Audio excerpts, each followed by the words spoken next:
हूँ मानसी सुदर्शन। आप देख रहे हैं सिटी न्यूज। मैं आप सभी दर्शकों का करती हूँ स्वागत। अब बढ़ते हैं खबरों की तरफ। नगर निगम के दावे के खुली पोल। खुले आसमान के नीचे जीवन यापन करने वाले वृद्ध की हुई मौत। स्थानीय लोगों ने दावा किया ठंड के कारण हुई मौत। लगभग 15 वर्ष से राज सदन पर रहकर जीवन यापन कर रहे थे वृद्ध। नगर निगम का दावा 200 लोगों की क्षमता वाले 9 रैन बसेरे नगर निगम क्षेत्र में हैं संचालित। 500 जगहों से ज़्यादा स्थलों पर जलाया जा रहा है अलाव। अयोध्या धाम में संचालित रैन बसेरे में रात्रि निवास करने के लिए आवश्यक है आधार कार्ड। यहाँ पेट्रोल पंप के पास यहाँ आए हुए हैं। एक बाबा का यहाँ जानकारी मिली कि यहाँ इनका देहांत हो गया है ठंड के कारण। ये लगातार यहाँ नगर निगम की और जिलाधिकारी महोदय की यहाँ लापरवाही की वजह से ऐसा है, क्योंकि हर वर्ष यहाँ रन बसेरा बनाए जाते थे ठंड के कारण उनको राहत देने के लिए कि उसमें वो रह सकें। इस बार कोई रन बसेरा कहीं नहीं बनाया गया है और रात में अलाव की समुचित व्यवस्था नहीं की जा रही है। गिरी हाल में कहीं नाम करने के लिए थोड़ी थोड़ी लकड़ी डाल दी जा रही है, वो भी जलाया नहीं जाता, जिसके कारण जनता उठा ले जाती है। और अगर मोटी लकड़ी गिराई जाए तो इस तरह से अलाव की व्यवस्था की रहेगी। अलाव की व्यवस्था ठीक से नहीं की गई। इन गरीबों के लिए जो लोग ठंड के कारण यहाँ सड़कों पर रात में पड़े रहते हैं, जिनकी कोई समुचित व्यवस्था ना होने के कारण इनकी मृत्यु हो जा रही है। मेरा अनुरोध है कि जिलाधिकारी महोदय से, नगर आयुक्त साहब से और यहाँ के जो जनप्रतिनिधि हैं माननीय मुख्यमंत्री से कि जो इसके लिए समुचित व्यवस्था की जाए, जिससे ठंड से लोग न मरें। हम बोल रहे हैं। मेरा नाम महेंद्र कुमार शुक्ला, पार्षद हूँ फुटद्वार वार्ड से। हाट सराफा लाइन में ये बाबा जो है अगले 15-20 वर्ष से इधर घूमा करते थे। ठंड के कारण इनकी मृत्यु हो गई। रैन बसेरा यहाँ पे तो है ही नहीं। हर बार बढ़ता था, प्रशासन द्वारा रैन बसेरा बनवाया जाता था। इस बार रैन बसेरा भी नहीं बनवाया गया। लकड़ी की जो है समुचित व्यवस्था भी नहीं हो पा रही है। 1-2 लकड़ी गिर जा रही है तो उससे पूरी रात कट नहीं पा रहा है। और ठंड के कारण जो है कई लोग, एक नहीं कई लोगों की मृत्यु हो गई है यहाँ पे। ये कोई नहीं, तो प्रशासन से अनुरोध है कि ये लकड़ी की व्यवस्था की जाए और ये जो गरीब और असहाय लोग हैं इनके लिए कुछ उपाय किया जाए। रैन बसेरा या कुछ भी जैसा भी उनके द्वारा हो पाए वो करें। आलोक राज सोनी, सिंगारहाट, अयोध्या। आज दोपहर होने के बाद हमें सूचना मिली कि थीम पार्क के पास रामपुर हलवारा दर्शन नगर चौकी क्षेत्र में आता है। वहीं पर नर और मादा बहुत बड़े 2 अजगर थे, एक 15 फुट का और एक 10 फुट का। हमें सूचना पुलिस के द्वारा 112 नंबर के PRB 4346 से मिली। तत्काल मौके पर पहुंचकर अपने साथी राम छबीले के साथ दोनों अजगरों को पकड़कर वन विभाग के हवाले कर दिया गया। वहां के क्षेत्रवासी देखकर डर गए थे और आबादी वाला क्षेत्र था। 3 घंटे रेस्क्यू करने के बाद दोनों अजगरों को पकड़ा गया।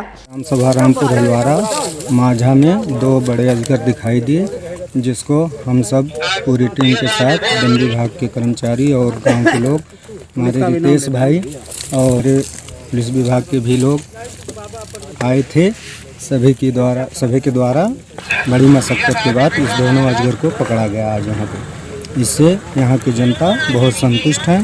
काफ़ी दिन से यहाँ लोग परेशान थे। माया रेंज से बंदर होगा। यहाँ सूचना मिली रामपुर हलवारा में 2 अजगर सांप यहाँ पे पाए गए। सूचना के हिसाब से यहाँ पे आए, फिर 2 सांप बरामद हुए हमारे वहाँ पे हैं। और जो है कि इसको लेकर के जा कर के फिर सुरक्षित जगह पे इसको रखवाया जाएगा, ताकि आगे हमारे भाई बंधु जनता जो भी हैं किसी को कोई दिक्कत ना हो। मैं गौ सेवक रितेश मिश्रा।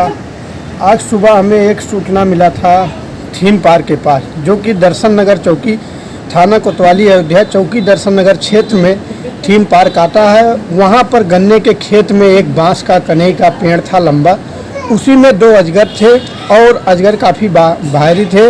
एक अजगर 15 फीट का था, एक अजगर 10 फीट का था। दोनों को पकड़वा करके वन विभाग अयोध्या को सुपुर्द कर। अयोध्या के SSP शैलेश कुमार पांडे ने कई लोगों के खोए मोबाइल लौटाए तो उनके चेहरे खिल उठे। यह बड़ी सफलता अयोध्या जनपद की स्वाट व सर्विलांस टीम को हासिल हुई है, जिसका खुलासा आज पुलिस लाइन सभागार में प्रेस कॉन्फ्रेंस के दौरान SSP ने किया। एसएसपी शैलेश पांडे के मुताबिक लोगों के पास से गायब हुए 60 फोन बरामद हुए हैं। विभिन्न जनपदों से गुमशुदगी की रिपोर्ट लिखवाने वाले आए लोगों ने अयोध्या की पुलिस की बहुत प्रशंसा की। एसएसपी ने सभी को उनका मोबाइल फ़ोन सौंपा। उन्होंने मोबाइल की कीमत लगभग 10 लाख रुपए बताई है। ब्रांच टीम ने सराहनीय कार्य करते हुए 60 स्मार्टफोन्स बरामद की है जो विभिन्न तिथियों में हो गए थे, गायब हो गए थे। उनका पता लगाकर ये ओनर्स थे, उनको डिस्ट्रीब्यूट किया गया है। इसमें लगभग 50 लोग यहाँ उपस्थित हुए हैं। बाकी लोग जो नहीं आ पाए हैं उनकी आइडेंटिटी को सर्टेन करके हम लोग पते पे उसको भिजवा दें। ये जो मोबाइल से वो यहाँ के स्थानीय लोगों के तथा कई सारे दर्शनार्थी विभिन्न आयोजनों में यहाँ पे डेली बेसिस पर आते हैं, उनके भी कुछ मोबाइल फोन थे जिनका पता लगाकर बरामद करके ओनर्स डिस्ट्रीब्यूट कराया। सर, जिसके ऊपर मैंने आपको अभी ब्रीफ करा था, उसमें बताया भी। जैसे गांव देहात के लोग जो बहुत ज़्यादा जागरूक नहीं है, उनको मोबाइल गिरा हुआ मिला, रख लिया। जब पुलिस टीम ने संपर्क किया तो उन्होंने बताया हाँ हमारे पास ये मिला है, ये छूटा था, आप आकर ले जाए। पुलिस टीम वहाँ पर जाकर सब ब्रांच के माध्यम से उसका पता लगा के बरामद करके ऑलरेडी बता दिया था। ठीक है, आपको मिला है, किस कंपनी का है और पाकर कैसा लग रहा है आपको? है अच्छा लग रहा है। Realme 7 है मेरा फोन, मुझे लगा नहीं था कि वापस मिलेगा। तो इस सराहनीय कार्य पे ये कि मुझे उम्मीद तो नहीं थी कि मेरा फोन मिलेगा, तो बहुत अच्छा काम हुआ है कि फोन मिल गया। हाँ जी, लगता नहीं कि फोन मिल जाएगा फोन के बाद। कब गायब हुआ था आपका? 1 महीना हुआ है। तो ये फोन किसने दिया आपको? ये फोन मुझे मेरी दादी ने दिया था। यहाँ पे अभी यहाँ एसएसपी यहाँ पे तो SSP सर ने दिया है। तो क्या कहेंगे इनको आप? मैंने थैंक यू बोला। क्या नाम आपका है? मेरा नाम मानसी पटेल है। कहाँ से आई आप? प्रदेश में विधानसभा चुनाव में युवाओं को अब धर्म के आधार पर बांटने की कोशिश को लेकर कांग्रेस के समर्थन में उतरी आईएमसी के मुखिया मौलाना तौकीर रजा का विवादित बयान से अयोध्या के संतों ने नाराजगी जताई है। दरअसल मौलाना तौकीर रजा ने कहा कि मुसलमान युवा चुनाव को अगर अपने हाथों में ले लिया तो हिंदुओं को सर छुपाने की जगह नहीं मिलेगी। महंत सत्येंद्र दास वेदांती ने कहा कि कांग्रेस पार्टी का दोहरा चरित्र है। एक तरफ तो कांग्रेस पार्टी कहती है वह सबके साथ है। बीते दिनों मौलाना तौकीर रजा ने हिंदुत्व को लेकर बेहद ही विवादित बयान दिया था। उसको अपनी पार्टी में शामिल कराया गया। उसको उत्तर प्रदेश के चुनाव में उतारने की तैयारी है। यह कांग्रेस का दोहरा चरित्र है। जिस तरह से हिंदुत्व और स्नातन के साथ हिंदुत्व विचारधारा के प्रति अपना दोहरा चरित्र दिखाया है, यह किसी से छुपा नहीं है।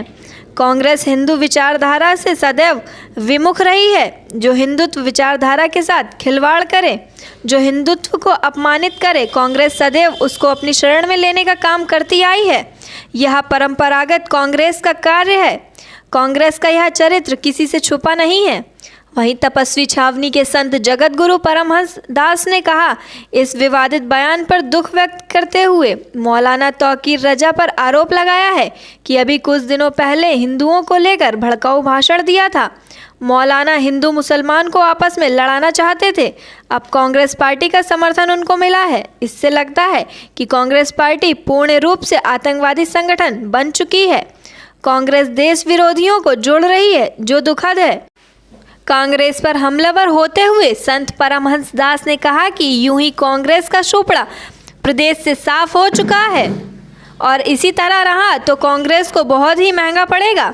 देश की जनता केवल राष्ट्रवाद को प्रधानता दे रही है। जो देश के हित में काम कर रहे हैं उनका साथ दे रही है। चेतावनी देते हुए कहा कि कांग्रेस अब वह दिन भूल जाए जब देश की जनता को लड़ा करके सत्ता हासिल करती रही। अब जो देश के हित में काम करेगा, जनता उसके हित में काम करेगी, सबका साथ सबका विकास करेगी, वहीं देश पर राज करेगा।